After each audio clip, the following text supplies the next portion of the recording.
Kita lihat dengan cara yang pertama ini kipas angin dapat berputar lancar tanpa Assalamualaikum warahmatullahi wabarakatuh. Salam santun, sehat dan sukses selalu untuk kita semua.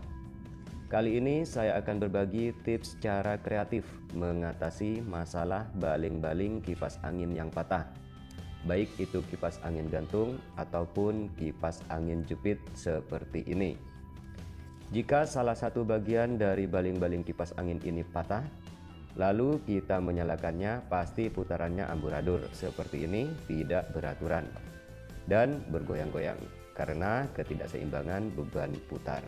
Dan jangan karena hal sepele seperti ini lantas kalian membuangnya atau merongsokkan, karena sangatlah mudah mengatasi masalah seperti ini. Cara yang pertama yang dapat kita lakukan, kita lepas saja baling-balingnya menjadi tersisa dua bagian saja seperti ini. Dengan demikian kipas angin ini akan menjadi seimbang dan dapat berputar dengan normal. Kita lihat dengan cara yang pertama ini kipas angin dapat berputar lancar tanpa goyang ataupun getaran yang brutal. Lalu cara yang kedua yang dapat kita lakukan adalah menyambungnya kembali baling-baling yang patah sehingga menjadi 4 bagian baling-baling kipas angin yang sempurna. Sebelumnya kita congkel halus sisa patahan yang menempel seperti ini. Jangan terlalu bernafsu, yang penting dapat terlepas. Nah, seperti ini. Lalu kita satukan kembali, kita tempelkan seperti posisi awal. Seperti ini. Jika sudah pas, maka kita siapkan lem super. Kita teteskan bagian depan secukupnya, yang penting dapat merekat dan menempel. Hal ini bertujuan supaya nanti dari depan tidak terlihat sambungan. Kemudian kita tetesi bagian belakang, dan untuk bagian belakang kita bisa tambahkan styrofoam yang dicampur dengan lem super untuk menambah daya rekat dan kekuatan penyambungan. Karena baling-baling kipas angin jenis ini rata-rata berbahan plastik yang tipis, sehingga kebanyakan orang malas untuk memperbaikinya dan pada akhirnya kipas angin tidak terpakai.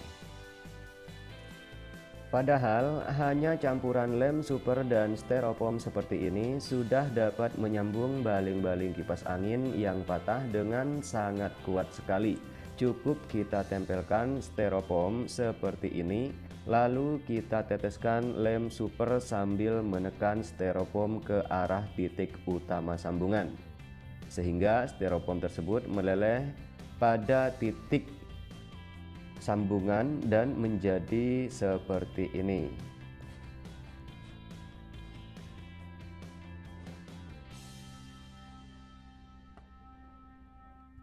Lakukan hal ini berulang sampai sambungan dirasa sudah cukup kuat.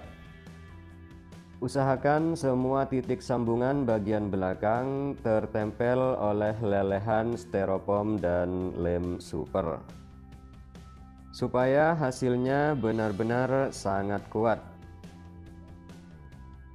Nah, jadinya seperti ini, dan ini sudah sangat kuat sekali, menempel dengan kokoh. Tinggal merapikannya saja. Dengan cara kreatif seperti ini, tentunya kita dapat berhemat dan meminimal biaya pengeluaran. Hanya bermodalkan styrofoam dan lem super, kita bisa mengatasi masalah baling-baling kipas angin yang patah. Pastinya kita juga dapat merasakan kembali kesejukan yang dihasilkan oleh kipas angin tersebut. Mudah-mudahan video ini bermanfaat. Jika kalian suka dengan video ini, bantu tekan tombol like dan jangan lupa subscribe. Terima kasih. Salam santun. Wassalamualaikum warahmatullahi wabarakatuh.